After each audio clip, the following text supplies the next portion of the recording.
Due to the graphic nature of this program, viewer discretion is advised.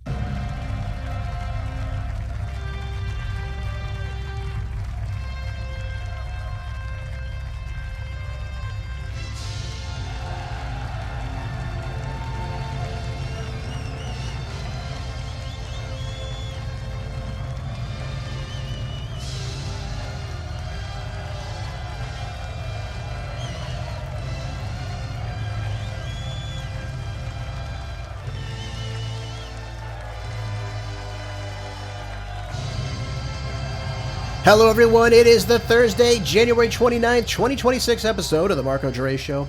Thank you for tuning in to hear today's groundbreaking news right here in America and across the board, where the facts are facts and hard truths thrive. Let's begin the best hour of radio, informative, uncensored, unapologetic, and ready to go. Let's talk about Minnesota first today, folks. There is a lot happening here. There's obviously been a lot of news coming out of this area. And I saw this yesterday evening in the Federalist, and I couldn't believe what I was reading. And it seems that President Trump is going to be kowtowing to the demands of Tim Walz and Jacob Frey. I can't believe it. I really cannot believe that we are seeing this right now. And this capitulation, I don't know what we were planning on gaining from this as Republicans, as people that want to follow the law. It's no doubt going to inspire other states to flout federal immigration law. That's going to be the end result of this. Rather than standing firm, crushing this blatant insurrection against the federal authority inside Minnesota, and of course emulate his hero Andrew Jackson, who put down several different riots during his tenure, President Trump has now kowtowed. Now, he said on Monday that he had a great call with Governor Walz. Fantastic. I'm happy about that. We should be on the same page as Americans. Absolutely. But then that same day, Minneapolis Mayor Jacob Fryboy revealed that he had also spoke with President Trump, and they agreed to the present situation not continuing. Now, what he said later was that some federal agents will begin leaving the area tomorrow, and I will continue pushing for the rest involved in this operation to go. So are we going to see all 3,000 federal agents enforcing immigration law to leave Minneapolis? Is that the give and take here? Why are we doing this? He says Minneapolis will continue to cooperate with state and federal law enforcement on real criminal investigations, but we will not participate in unconstitutional arrest of our neighbors or enforce federal immigration law. I told you on yesterday's show on this whole arresting our neighbors BS. I mean, they view everyone as their neighbor, unless, of course, they're a white, straight conservative, of course. The problem here is this. You have people in this country, some 45 to 50 million, that we know of, that are illegal aliens. That means they live in another jurisdiction, but they're here in the United States, residing. They have no right to be here. They have a right to due process, but they don't have a right to live in this country. We also have another 55 million people here on expired visa accounts. Again, they have no right to be here. So, folks, that's roughly 100 million people that have no absolute right to be here. They are non-citizens. They don't belong here. They have a right to have access to our jobs, our housing, our food supply, anything. Anything. Okay, just so we're all clear on this. They have violated the law. Whether it's a misdemeanor or a felony, it is against the law. Why are we kowtowing on this issue? Can someone explain this to me? I don't understand this. Look at some federal agents will begin leaving the area tomorrow. He's going to push for everyone in the operation to go. Unbelievable. What do we get from this? In the future, if they arrest somebody who's an illegal, they'll hand him over to us? What kind of stupidity is this? Who is running this? And where's the art of the deal, by the way? I don't see it anywhere in here. Anywhere in here at all. This is awful. If this is true and we release all the troops from this area, I really don't understand this. You have people unruly in the streets. We know that they were attacking people in hotels the other night, taking over streets, accosting ICE agents, and now we're just going to pack up and leave? These people aren't on the side of America, are they? Do you think any of the people in the streets are suggesting anything like I am, like we need ICE reform and we obviously need to follow due process and follow the Constitution? and serve warrants to people anytime you're entering anybody's home, allowing that due process. Do you think that that's why they're in the streets? Of course not. They're in the streets because they are against everything ICE stands for. That means expelling people that are not supposed to be here. That's why they're in the streets. They don't know about due process, any of this garbage. Some of them might, but that's not why they're there. And you can tell by what the signs they hold. No human is illegal. Really? Well, then why did our founding fathers put that in our Constitution then? Can you explain that one to me? It's a legal term, an illegal alien. That's what it is. Can anyone explain that to me? So everyone that wants to could just walk in the United States and stay here? Oh, yeah, that sounds like a great idea. Absolute great idea.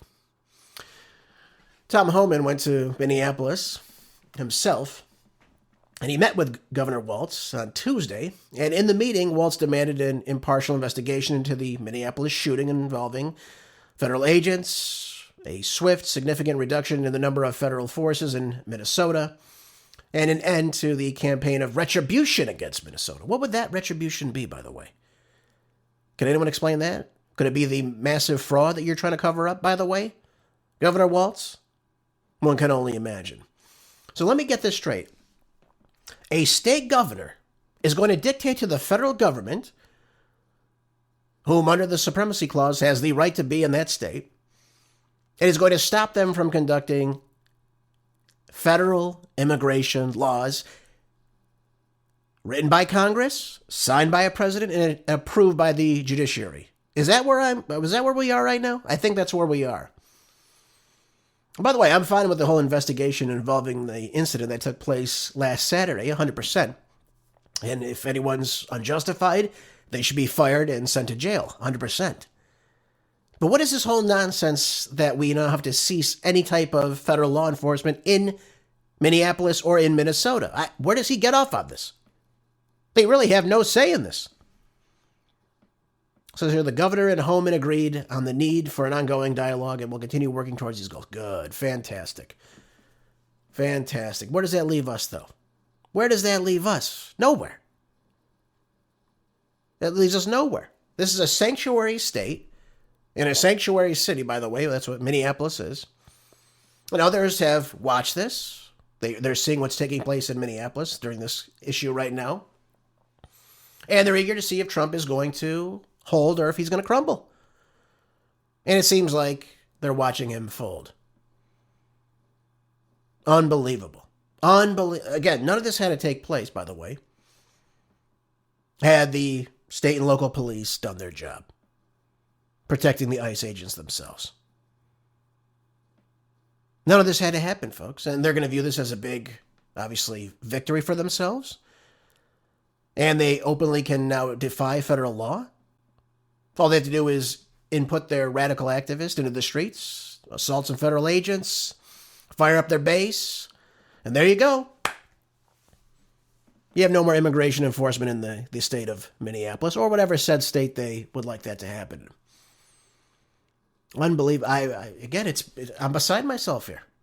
And by the way, you're seeing this play out in other states as well. How will California, New York, and Illinois react? Well, they're going to react the same way because they know exactly what they need to do now. Oh, this is just like Minneapolis. Look at this. That'll be the rhetoric that'll be spoken, of course. And they'll mobilize their people from Minneapolis to LA or New York or Chicago or Seattle or Portland or wherever the hell they are, by the way. Doesn't matter. Any blue city that they go to, they'll have the right resources because they have the funding. We know this by my article I gave to you earlier this week. And by the way, has anyone in that been held accountable? Since we're all about holding people accountable now. Now there's active people funding these operations in these cities, in these states. Not a one. Has Soros and his stupid-looking son been brought up on any charges? Funding left-wing violent protests and riots in cities? Of course not. How about the Tides Foundation? The Ford Foundation? Anyone? No. That money flows right around, and of course they get away with it every time. Look at Virginia. I know I keep talking about Virginia, folks, but look at the way this state has moved. I can't even believe this. They're already looking to implement anti-ICE policies now signed in by the new lunatic governor Abigail Spanberger, she now wants to rescind former Glenn Youngkin's executive order instructing local and state law enforcement to cooperate with ICE. So here you have a sane policy where the governor of a state is working with the federal government to enforce a legal federal immigration law. What could possibly be wrong with that? Other than that follows some type of common sense. Well, that's not good enough for Abigail Spanberger, is it? She's got to do a 180 because she knows, like Gavin Newsom knows, like J.B. Pritzker knows, like Tim Walz knows, like Kathy Hochul. They all know if they protect the illegal aliens, they make it a sanctuary state or a sanctuary city, it'll become a bastion of illegal aliens, by and large. And those are votes for them. They know this. We know this through, obviously, surveying. 3 out of 4 illegal aliens that always vote Democrat. It's a win-win for them. And, of course, you can spend more money on them, too, right? So-called. Who knows? By the way, you've got this Virginia State Senator, Saddam Aslan Salim. He's a Bangladeshi immigrant. And he, again, he's an immigrant, is now introducing 3 bills to impede ICE operations in the state. Oh, it's so good that he came here to be an American, right, folks? And he's telling the federal government, this is an immigrant, telling the federal government you cannot operate federal immigration laws in this state. And he knows because he's a Bangladeshi immigrant. Look at this. Unbelievable. By the way, he's also pushing some anti-gun laws in the state as well. They're trying to ban assault weapons in Virginia right now. Way to go, Virginia. This is not good, folks. This is not good. And this is going to become, obviously, it's going to run roughshod over these blue cities and blue states. And this will continue to get out of control because they know, in time for the midterms, they need these people here. They need them. Hey, they need them. They need them to stay here. They need them to reside here. And, of course, they want more people to come in as well because it's a win for them to remain in power. And, of course, destroy the country. Yeah, I'm not happy with all this, folks. And, by the way, we're getting this rhetoric, too, already. I saw yesterday out of a CNN panel, ex-MS Nobody Cares host Tiffany Cross, and you could see very soon why she is an ex-anything. Not too smart. She clashes with Kevin O'Leary on the rhetoric against ICE. Listen to this. You're never going to believe this when I play this for you. How stupid this woman really is. Take a listen. Kidnapped. Did you just say ICE officers are militia? Yes, have you not been paying attention? Yeah, I they think certainly you're mirror stretching the a little Gestapo. bit. You know, that's very. I don't think I'm stretching anything. I think we have seen, That's what we what- have not seen, You know, what we have this not is seen are actually gang members committing this is violence. a What we federal have and seen state are ICE mandate. agents You're hold on one pushing second. that a little bit But there. Tiffany, you're that's saying way that offside. you're just making a supposition here. There's no concrete evidence of You got to actual be careful. That's conflicts, that's well, way there was offside. some supports. DHS. There These was are men and Well, women actually, serving the we government. have seen white supremacist tattoos. Risking their lives, on- serving the government. Risking their and you're lives, they're calling them, taking lives, You're calling them Kevin. Proud Boy militia. You're- Did you say that? Well, I did not call them there has been Proud some Boy reporting militia, that but Tom I think it's Homan disgraceful You're that you're way sitting offside. here. Tom Way Homan offside. coming I'm to actually not. being But I put in think that there charge. are white supremacist tattoos on their White necks. We have seen- supremacist federal officers. Yeah, white supremacist Okay, federal officers. Like, where are you going with this? Why would you say that? I'm going with my eyes, ears, and logic. There have been multiple ICE agents who have white supremacist Men and tattoos women on working their for necks. the That federal is government, verifiable. risking their Recording lives, and video. carrying out a mandate, and they're white supremacists? Yes, Hold on, and you're hold a on. member of a cult, so I Hold don't on. expect you to have Whoa, logic. Let Jim have a whoa, word. Go ahead, Jim. whoa. I think the generalizations here are a bit of an overreach. Yeah, and That being let's not said, make that- personal that attacks. Well, this goes for news on CNN, right? You're bringing in ignoramus like Tiffany Cross, who's been fired from her job, another genius like Joy Reid, right? Now, she goes on to say they're white supremacists. Everyone in ICE is a white supremacist, all 22,000 of them. Now, I did a little bit of research for you, the listener. And what did I find? Well, this is through independent and academic sources about ICE. And it says here that the scholarly research and prior demographic analysis find that there is a Latin and immigrant origin personnel that have been notably present within ICE historically. This is through the University of Notre Dame. And they report that the Latin, obviously the nationality of being in Latin America, there's an overrepresentation of them inside ICE. And note that many ICE officers interviewed were children of other immigrants as well. Can you imagine that? So let me understand this. You have people from Latin America. Obviously, there's every demographic inside ICE. I think we all can understand that.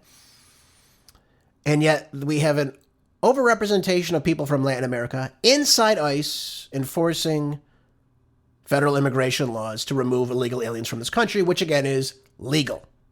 Notice she never says anything about that. She just calls them white supremacists. She also refers to them as the Gestapo.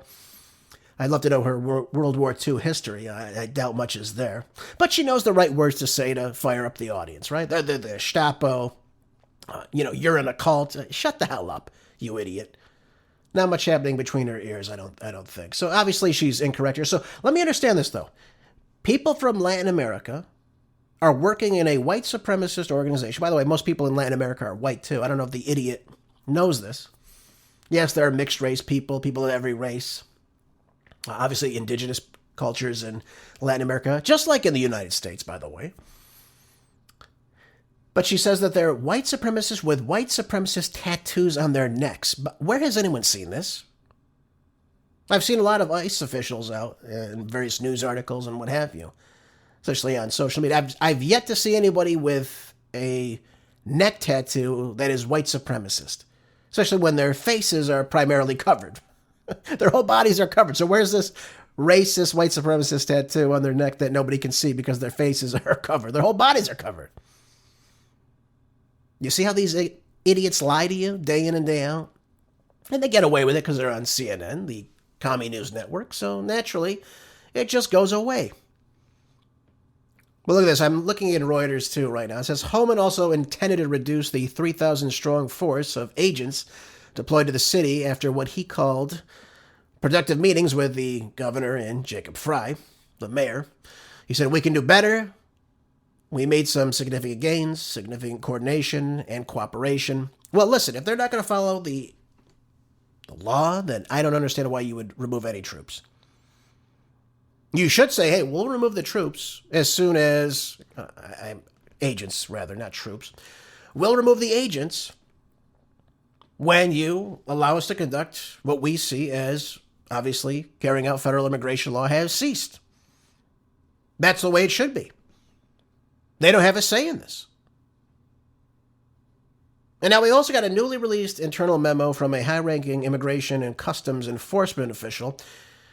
Directs federal officers to refrain from unnecessary communication and engagement with agitators so as to avoid inflaming the situation. So what happens when someone gets attacked by these people now? Hell, we saw the press getting attacked. We saw James O'Keefe the other day getting attacked. Bottles with ice in them getting hurled right at him. People accosting them, grabbing them, attacking them. So is ICE supposed to just stand there and take it now? What is going to be the next step here? It's going to be either the full retreat or there's going to be a lot more violence coming up. That's my estimation reading this. Again, I don't know exactly if they plan to remove all of them or just some of them or move people around. I don't know. But this sounds like capitulation to me, and I think it's the exact wrong step to take here. The step should be, yes, we will investigate what took place. We denounce any type of unjustified acts against citizens. But we are not going to stop our cause to remove illegal aliens from this state and this city. If you don't like it, go pound sand. How about that? How about we say that to them? Watch the mind go blank afterwards. It's unbelievable. Absolutely unbelievable. By the way, we talked earlier about the, obviously, domino effect of what will take place after this capitulation. Looking no further than the Associated Press, I found that California Democrats have new plans for confronting ICE with taxes, lawsuits, and now local bans. You heard Eric Swalwell, the gas man, the other day on the show, saying that when he's governor, he's going to go after ICE agents. They won't, obviously, work in the state, and they'll go after them with lawsuits and throw them in jail. Under these bogus charges that, I guess, they're blanket charges he's going to place on everyone that worked for ICE, should they be residing in the state of California. Oh, lunatic, another idiot, and an ignoramus to the core is Eric Swalwell, who doesn't even live in the state of California, so I don't even know how he could even run. And if they allow that, then it just goes to show you how deep the rot is in California. But look at this. The California Democrats in the Senate are now going to advance a measure on Tuesday that would make it easier for people to sue federal agents over civil rights violations. A bill that has been shaped by the fears of the Trump administration's immigration enforcement practices. Really? And who are the people behind this? Well, look no further than San Fran Schmucko State Senator Scott Wiener, who, as you know, because you listen to my show, is a vile human being, a disgrace to humanity. If there ever was one, that'd be Scott Wiener. And Aisha Wahab, okay, both from the Bay Area, no doubt, took on additional significance after federal agents gunned down Alex Preddy. Okay. A U.S. citizen and ICU nurse. I love how now they're painting this guy as this kind, gentle, benign human being, even though we have footage of him now accosting ICE just, I think, 10 days, 11 days before he was fatally shot. Again, I'm not justifying that he was shot. I'm just saying. This guy was not just a peaceful protest. This guy was getting in ICE's face, spitting on them, damaging their vehicle. And again, walking up to them. That's exactly what he did on that Saturday morning. And by the way, his parents confirmed that it was him in both videos, by the way. Just so we're all clear on this. And now the senators in California discussed the measure on the floor for more than 90 minutes before voting along party lines, of course, in their supermajority. The Democrats won 30-10 to send it to the Assembly, where it's another supermajority, and of course it will pass. And Gavin Newsom will obviously sign this into law. But this is going to be the way that these states continue to move. This is where it is. And now they're calling the bill the No Kings Act. So clever, so clever. Look at this dunce. Wiener said it's a sad statement on where we are in this country that it has to be a partisan issue. Shut the hell up, you idiot, you moron, you disgrace. Red, blue, everyone has constitutional rights. And everyone should have the ability to hold people accountable when they violate those rights. Okay. Yeah, this is the same guy that allows minors to be prostitutes on the streets of California. That's no problem. That's not violating anyone's rights, is it? He wants to take away rights of, obviously, parents. He actually put forth the bill that allows anyone to go into a public school and take that kid out of school because they're so fearful that ICE might show up and take their parents away. I mean, this is the reality of California. This guy is the most anti-child, anti-parental right guy in the state, absolutely. And he also puts other disgusting bills out, too. I don't even want to get into them. Everything he puts out is vile. Vile. And is disgraceful. This is just one of the many examples you're seeing in Virginia, California right now. Of course, trying to come back and push against ICE. Now, they tried this tactic in California, too, where they actually put a bill forth, a measure, to prohibit ICE officers from wearing masks and others that limit their access to schools and hospitals. Again, there's no legal basis for that. And that's why it's facing legal challenges. Now, Scott Wiener, although being a complete dunce and disgrace of a human being, is a lawyer. He went to Harvard somehow. God only knows how that happened. The schmuck. I don't know how these idiots don't know this, and I'll explain it to you so we all understand this. There is something called the Supremacy Clause, folks. Okay? It's in Article 6, Clause 2 of the Constitution. Okay, and it establishes that the Constitution, federal laws, again, anything written and passed by Congress, signed by a U.S. president, okay, any type of treaties made, of course, under the authority, are the supreme laws of the land. What does that mean? This means that judges in every state are bound by this clause, regardless of any state laws to the contrary. Okay? Do we understand this? So, it assures that the federal law takes precedent. That means it is above that, over the state law, reinforcing the authority of the national government. That is in our Constitution, written in there by our founding fathers. So sorry, Scott Wiener. Sorry, Gavin Newsom, you schmuck. Sorry, Abigail Spanberger, whatever the hell your name is. I don't even care. I'm sick of looking at your face. This is disgraceful. So these laws they make up, again, it's just fodder. It's just to make you think that, oh, they're good to do Democrats. They're a bunch of communists. And that'll get shot down in court 100%. Absolutely 100%. Anyways, I'm still on this riff right now. So let me go on to this article in PJ Media. I'm fired up about this. I'm so angry that this is taking place right now. That we are capitulating, removing the millions of illegals that Joe Biden brought in, and of course in other administrations as well. Yes, we need to follow the Constitution, but yes, we also need to follow out on enforcing immigration law. Otherwise, you don't have a country, folks. We don't have a country if anyone can come in here and just reside. And we say, well, what are we going to do? They're not violent. Don't worry about it. Don't worry about it. Okay. It's unbelievable. It's unbelievable. How do these people work? Well, they obviously work illegally under the table. How do they drive vehicles? Obviously, they can't get a real driving license. We know California issued some 17,000 commercial driver's licenses. That's killed people. Is Scott Wiener going to put out a bill for that? You schmuck? You piece of garbage, you? No, of course not. Nothing about that. Nothing about recalling the over 1 million driver's license that Kamala Harris allowed to happen as well. Yeah, then you go to another state, you get another license. Oh no, they're a citizen. Yeah, look at this. Means nothing when the state violates the law. And that's what you saw in California. And again, no one's been held accountable. But look at this. Mamdani calls for disbanding the NYPD protest response unit after the arrest of anti-ICE protesters. Well, look at that. Who didn't see this one coming? Yep, Zohran Mamdani got upset when hundreds of anti-ICE protesters descended on the Hilton Garden Inn on 6th Avenue in the Tribeca area of New York City. Yep, they filled into the lobby, scaring hotel guests half to death. Oh, okay. It's okay. It's only if they scare the guests of the hotel. If they threaten ICE agents, white people, of course, that's totally fine.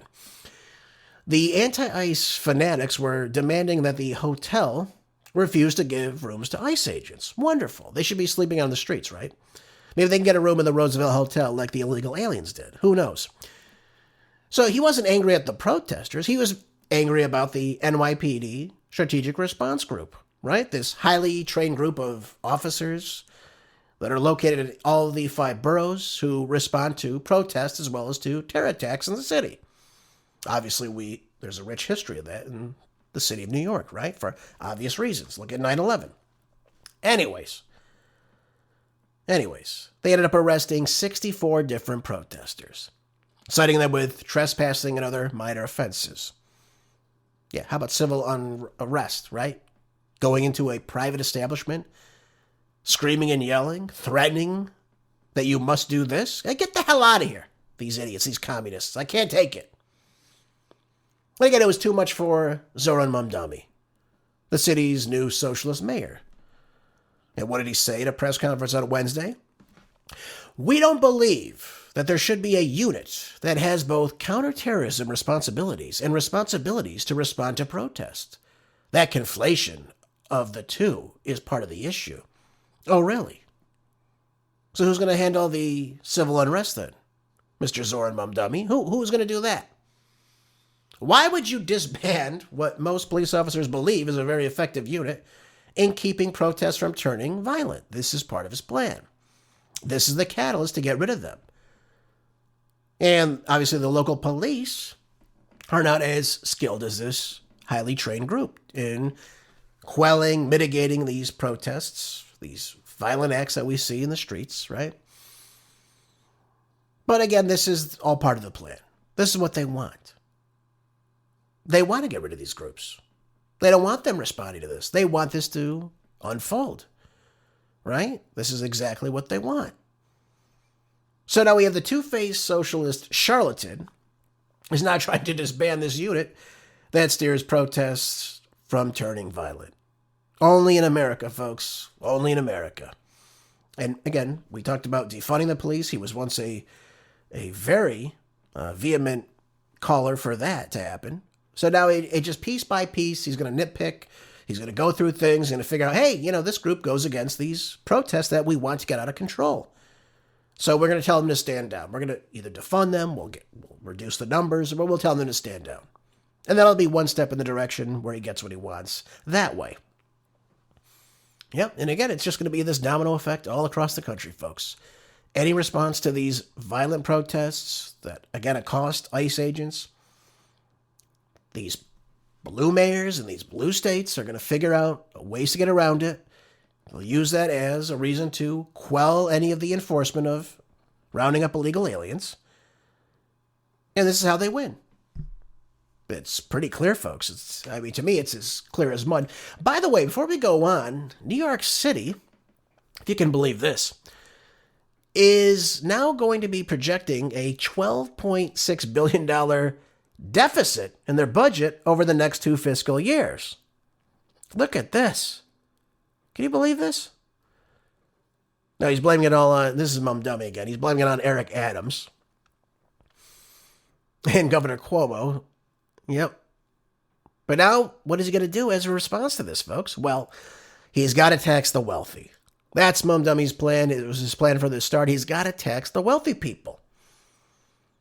So, obviously, this didn't take too long, right? He hasn't even been in office for a month yet. Now we're already talking about raising taxes on the wealthy to make up for this budget deficit, which he claims is on par with the Great Recession.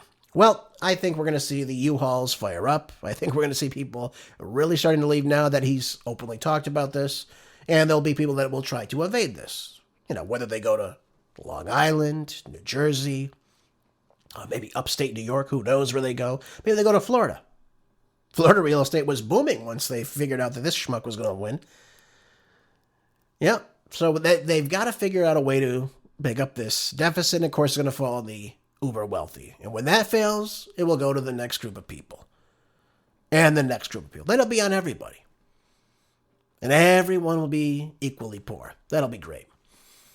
Yeah, this is what he said too, by the way. Take a listen to this. We are speaking about a fiscal crisis at the scale greater than the Great Recession. And so there will not be one single thing that can answer that crisis. It will require us to pursue every single avenue. That means looking inward into savings and efficiencies. That also means raising taxes on the wealthiest New Yorkers and the most profitable corporations. And it means recalibrating the relationship with the state. Look at that, recalibrating the relationship with the state. So now he's got to go to Hochul to get this. This is why he's saying this. He's got to go to Hochul so he can have the ability to raise these types of taxes. So this is what it's going to come down to. And as a result, you're going to see people starting to leave the once great state of New York. Not a shock at all to me, folks. And again, that process is just beginning. You will see a mass exodus out of New York City, just like you saw out of California recently. You saw the tech billionaires saying, hey, we're not doing this. We're not just going to give you 5% of our wealth, Gavin, because you piss it away constantly. And you're bought and paid for by the SEIU. You're going to leave. You're going to take your assets and go elsewhere. Maybe you keep a house in California, but you're going to go move everything out of state. Maybe you'll even move your businesses out of state. That seems to be the trajectory that we're seeing right now. And again, it's not looking good for Gavin Newsom. It's not looking good for Zohran Mamdani. It's just not looking good at all. I got a good article here, though. It's in Just the News. It says, U.S. steel production surpasses Japan for the first time since 1999 amid new tariffs. What does this mean? Is our economy starting to rebound? Well, I can only hope that happens, but I won't hold my breath on that. But it is good to see that the U.S. steel production and its output increased to 3.1% in 2025, amassing 82 million tons, as if to say a hell of a lot. Now, this increase of production comes at a time when Trump placed this 50% tariff on imported steel and aluminum last year. So obviously the demand for domestic steel was obviously much higher. Why would you want to pay a 15% tax? That's what it is. That's what a tariff is on something abroad. Doesn't make any sense. Now, steel prices have also increased as a result of these tariffs, as one can imagine. But the hot-rolled steel coils used in the manufacturing, construction, reached $983 a ton as of January 12th of this year. the highest level since last May, and nearly double the global export price, according to steelbenchmarkers.com. So since last January, the price are up about 30%. So it makes sense. Price of steel is going up. We're seeing a lot of investment in the United States. Obviously, the demand for steel comes for these data centers I talked to you about. Obviously, regarding AI, we're talking about power generation facilities now being built up. We're also seeing the surge in tech companies racing to build more infrastructure needed to support the artificial intelligence and that boom that we're talking about as well. So now, according to the Commerce Department, private sector spending on data center construction has more than doubled in the last 2 years. That's because everyone's getting ready for this AI boom. They want to be ahead of the curve. That's what we're seeing right now. But there's one thing involved in this that you should be aware of, and that has to do with the fact that Japan's Nippon Steel, which, again, merged with U.S. Steel, buying it in this $14.1 billion acquisition, plans also to pour billions into the American operation to amass, produce high-grade steel tailored for data centers and other advanced applications. Now everyone's saying, hey, that's great. We have a foreign company, they're buying it, they're investing in it, which is necessary, and everything's going to be great. Well, is that necessarily true? There are some downfalls with this acquisition. Why they sold it to a foreign company is, again, beyond me. I can't figure that out. But the parent company now is Japan's Nippon Steel. And this also causes other concerns, like national security concerns, of course. We're talking about things like potential loss of domestic control over the strategic industry itself. We're also talking about uncertainty about the long-term investments that they might put in or might pull out. We don't know. And, of course, job stability in that particular market. And again, the issues have been heavily debated inside Washington and, of course, the steel industry themselves. Now, there is obviously going to be an inflow of money as this company continues to do well. But here's the thing. The revenue is going to stay inside the United States because, again, the operations are within the U.S. borders. So, obviously, American workers will win that are employed. You'll see local suppliers, again, win because they're buying domestic. And again, you'll see taxes flowing to the federal, state, and local governments. Capital expenditures for U.S. plants. All that is invested here in the United States. But the profits, whenever there will be some, are ultimately going to be flowing not in the United States, but to Japan because Nippon Steel is the parent company. So they will be the ones reaping the bigger benefits, again, the financial ties to, obviously, the global earnings. So if U.S. Steel generates profit, that profit becomes part of Nippon Steel's corporate income and, of course, benefits its shareholders. Yep, there it is. And by the way, they're also projecting Nippon Steel publicly stated that it expects U.S. Steel to contribute anywhere around $1.6 billion in profits by 2028. There you go. But that is going to be leaving the United States. So let's just understand what we're seeing here.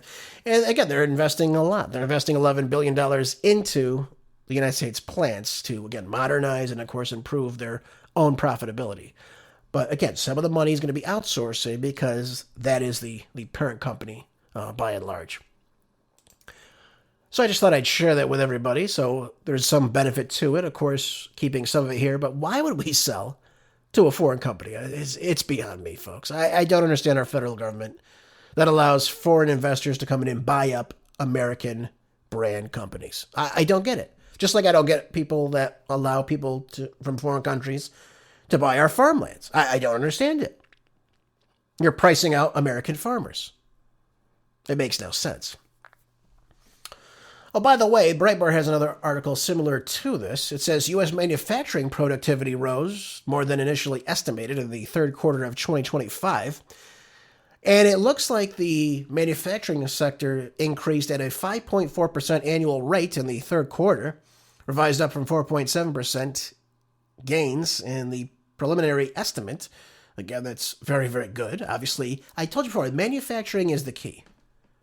If you want to build the middle class, if you want to start building our GDP, bring back the manufacturing.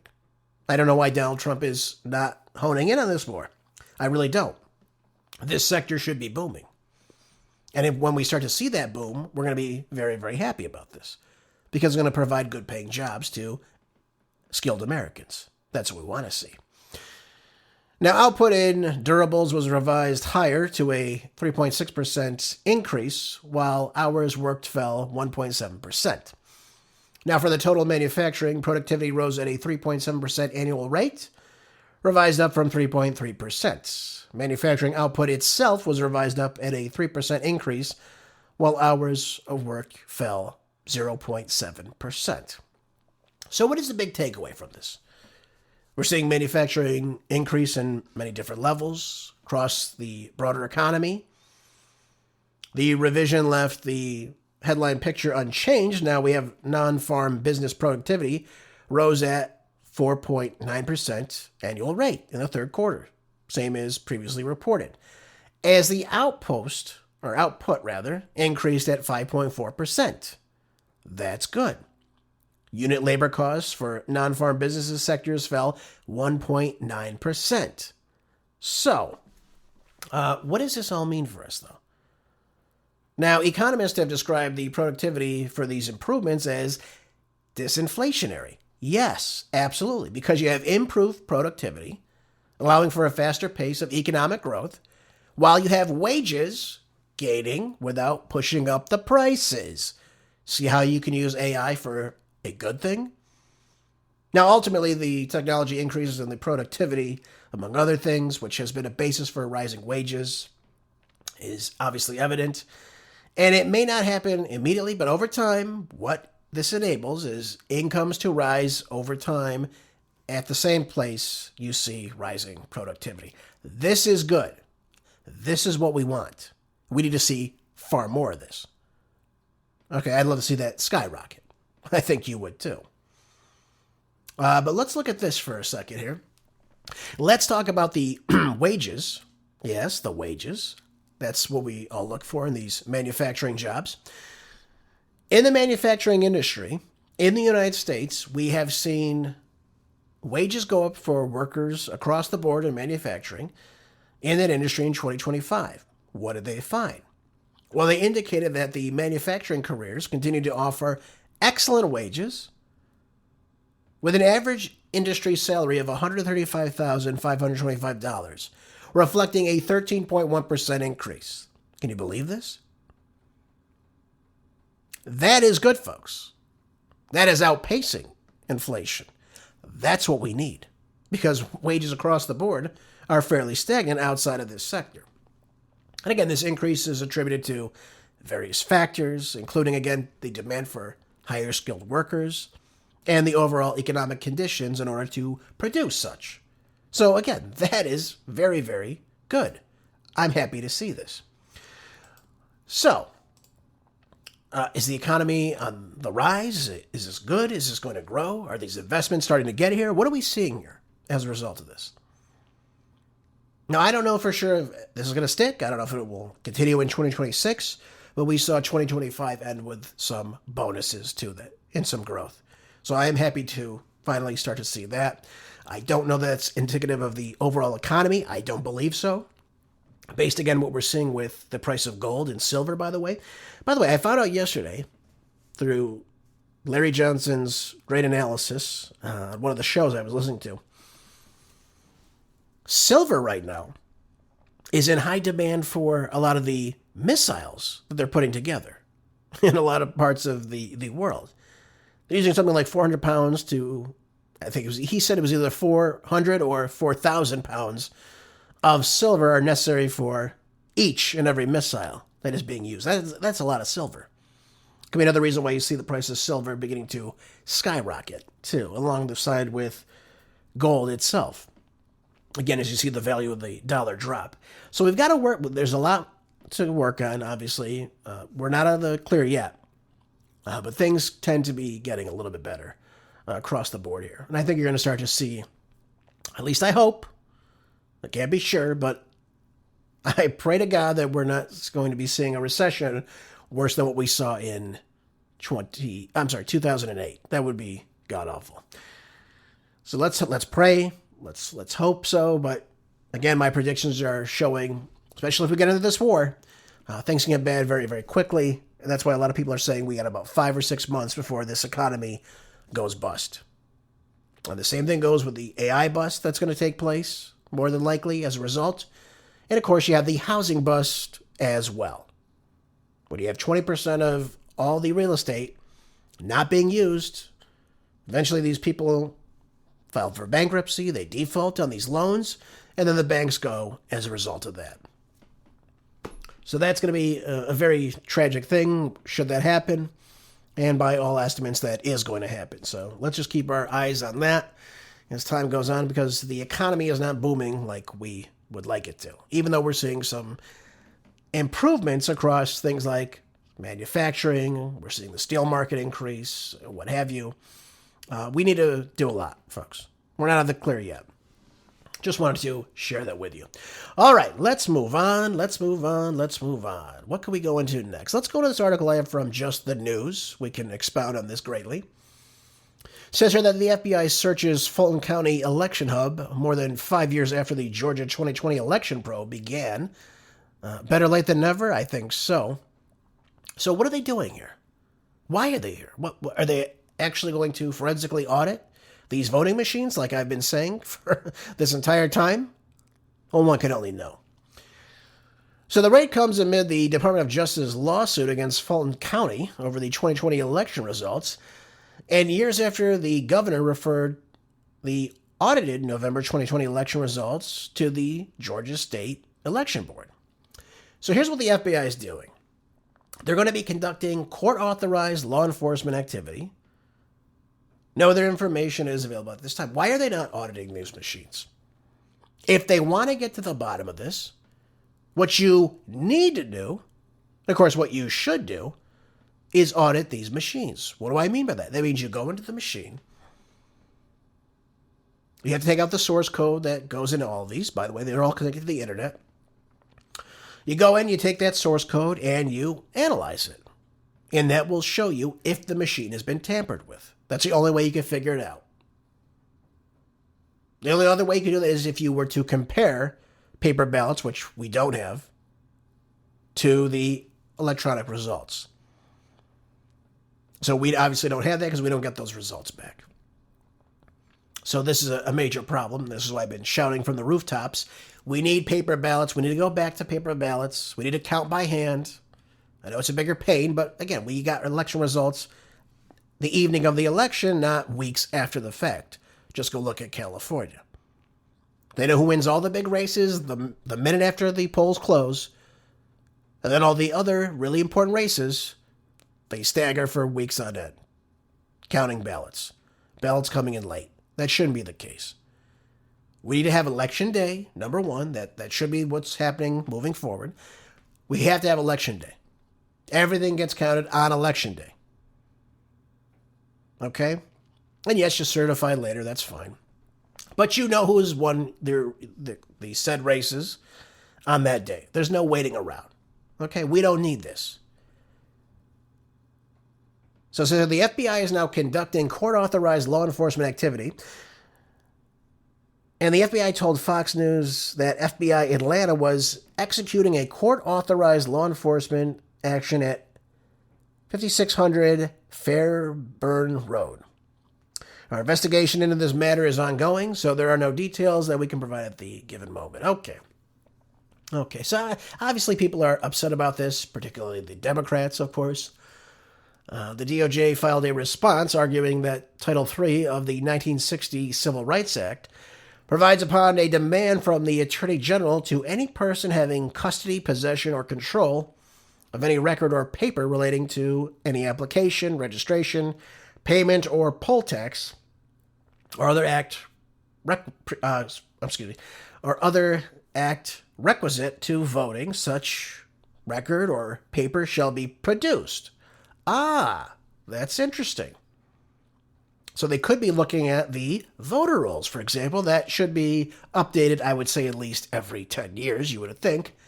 I think they should probably be done earlier than that. in many regards, because we see a lot of movement out of people living in various parts of the country now, thanks to the failed democratic states. But it says here that defendants seek to rewrite the Civil Rights Act and place restrictions and limitations on the power granted to the Attorney General that have no basis in the law. Yep. So we'll see exactly what happens here. And we'll see if they can get to the bottom of wide-scale fraud, cheating, for example, that has been said to exist in Fulton County. But we saw this in other states, too. We saw this in Arizona in 2020, right? We saw all these situations taking place. But what happened last time was that the overwhelming response was too big to steal the elections. That's why Trump won. He was far too popular than Kamala Harris. The cheating, the rigging couldn't take place. Okay, that's really what took place there. And again, it overwhelmed the fraud that is easily able to happen. Again, I told you, if anyone goes in and tampers with this source code, the only way you know that is if you go in and take the source code out and analyze it. We obviously can do this, so why aren't we doing this?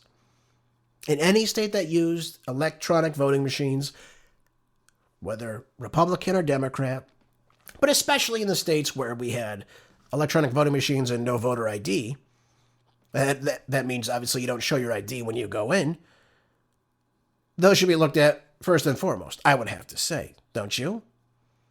Now, the Fulton County Election Hub and Operations Center opened in 2023 at the direction of state officials. Fulton County has been under scrutiny since 2020, when it became the center of President Trump's election fraud claims in the state.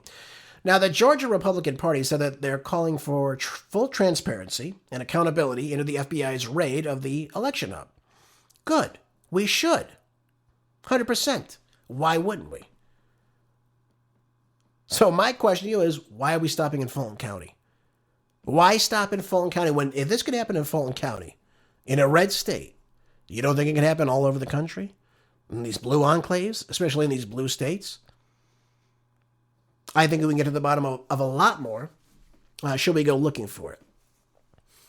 Saying here now, for years, Georgians have raised questions about the election procedures inside Fulton County, particularly regarding the ballot handling and, of course, the chain of custody processes. Today's action by federal authorities underscores the importance of finally addressing those concerns openly and thoroughly. Absolutely.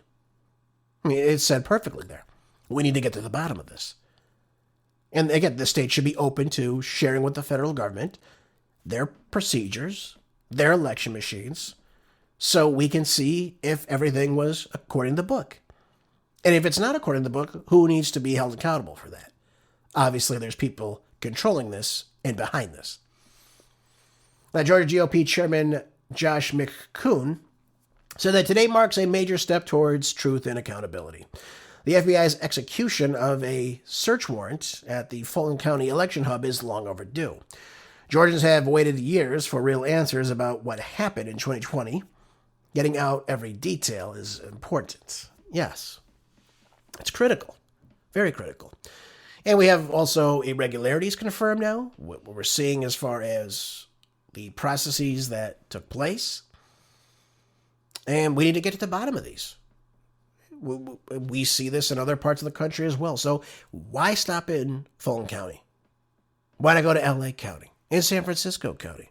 Why not go to Orange County? Why not go to San Diego? Go all across California and do the same process. Hire the said lawyers, again, across the country. Go to Oregon. Go to Washington. Heck, go to Minneapolis, for God's sakes. Go to Minnesota. Go to New York. Go to all these areas where you don't have to show any ID to vote, and you have electronic voting machines that can be tampered with. Now, it says here that Governor Brian Kemp in 2021 issued an official complaint about sloppy processes in the county and later referred the 2020 election results to the state election board after multiple reviews found significant problems, mainly with absentee ballot counting that included duplicate tallies, math errors, and transposed data. Yep. There you go. Math errors. An election machine. Wonderful. This is what happens when you don't have paper ballots, folks. This could all be solved if everyone that goes to vote has their ballot with them. They have a said number on the ballot, their voter whatever. It could be voter number 75, whatever you are. They stamp that on the ballot or write it in, whatever needs to be done. You take that ballot, you vote with it, and you get a carbon copy of how you voted. Now, you should be able to go online to your said precinct, and you say, okay, how did voter 75 vote? Yep, I voted. Yep. I go down the list. That's how I voted. I have my carbon copy in my hand. If there's a problem, I can go and show, hey, voter 75 didn't vote for this said candidate. I voted for whomever. And that's how you hold people accountable. And you hold that ballot, that carbon copy for, 100 days after the election, just in case. Okay, and that should be the way things work. That can absolve a lot of this election interference and these irregularities to a T if we had paper ballots. But there's no way to prove that your vote counted. They just tell you your vote counted in states like California. Oh, your vote counted. What does that mean? I want to see how my vote tallies up in my precinct. I should be able to go down every single vote. Obviously, there's anonymous ways to figure that out. They don't post who you are, but they post your number. That's what I'm saying. Everyone gets a number. So you know how number 1 voted, you know how number 575 voted. When you see, go down the list, how that tallies into your election. In the county, in your city, all these ways. And these are very important because all these ballot measures for your said municipality, your county, they're all very important. And we should be able to figure all these out, by the way. Oh, by the way, this is in the Geller Report, too. Just to close things up, we have a few minutes remaining in today's broadcast. It says here, John Thune, Senate to vote now on SAVE Act with the photo ID requirement. Yes. Yes. Across the board, yes. The only problem is we know that states like California have issued illegal driver's licenses. So does it really count? One can only know. But passing the SAVE Act before the midterm elections this fall would be a major game changer. And Senate Majority Leader John Thune says now that it includes rights, a requirement to, 1, you be a citizen to register to vote, number 1. That should always be the case. But it doesn't include a requirement that you vote, that to vote, you'd be a resident. So in other words, if you're going to have what we call voter ID or photo ID, when someone goes to the ballot box to vote, that's not currently covered in the bill. So that's being fixed and addressed, and I think it's the new bill that comes out. Hopefully we'll see that in here. But at some point, we'll have to obviously have this voted on. And obviously, everyone should be for this. Obviously, most importantly for the people in the Senate, it hasn't been considered in the relevant committee yet, but there's obviously much high level of interest in pushing this forward for members and getting a vote on the SAVE Act. Yes, we need to have this take place. Why wouldn't we? And again, GOP leaders are pressing to force a vote. Let Democrats go on record saying they don't want to protect the vote. That's what we should do. You even have Oklahoma Senator Mark Wayne Mullen saying we're still living with the consequences of Joe Biden allowing over 10 million illegal aliens to flood into our country. I think that's on the low end. I think it's upwards between 12 and 20 million. But nonetheless, with the current existing, 25 million that were here before, under current law, individuals are only required to attest to their citizenship to register to vote in federal elections. Given the heavy influx of illegal aliens who are now living in the United States, the SAVE Act is a necessary precaution to prevent ineligible voters from participating in our federal elections. And he goes on to say, I encourage my colleagues to pass the SAVE Act and support stricter identification requirements for election security. Absolutely, 100%. This should be the way we go forward. And it's got to start at the top, folks. It's got to start at the top. So this is one step in the right direction. I agree with this. I want to see this happen. And you should want to see this take place as well, as an American citizen. Again, who follows the Constitution, right? We heard from the dunces in Sacramento in California, oh, we don't want anyone's constitutional rights taken away. Well, I'm sorry. What about your right to vote? That's a constitutional right given to you, the citizen, right? And when that vote is canceled out by an illegal alien, that throws everything out of whack. Folks, thanks for being here. I appreciate you so much. Hope you learned something from the show today. Keep your, mind sharp, body strong, staying prepped, always, with things you need in your homes. Have a great rest of your day. I'll see you back here tomorrow for more groundbreaking news on the next Marco Dre Show. Until then, be good, stay busy, and God bless.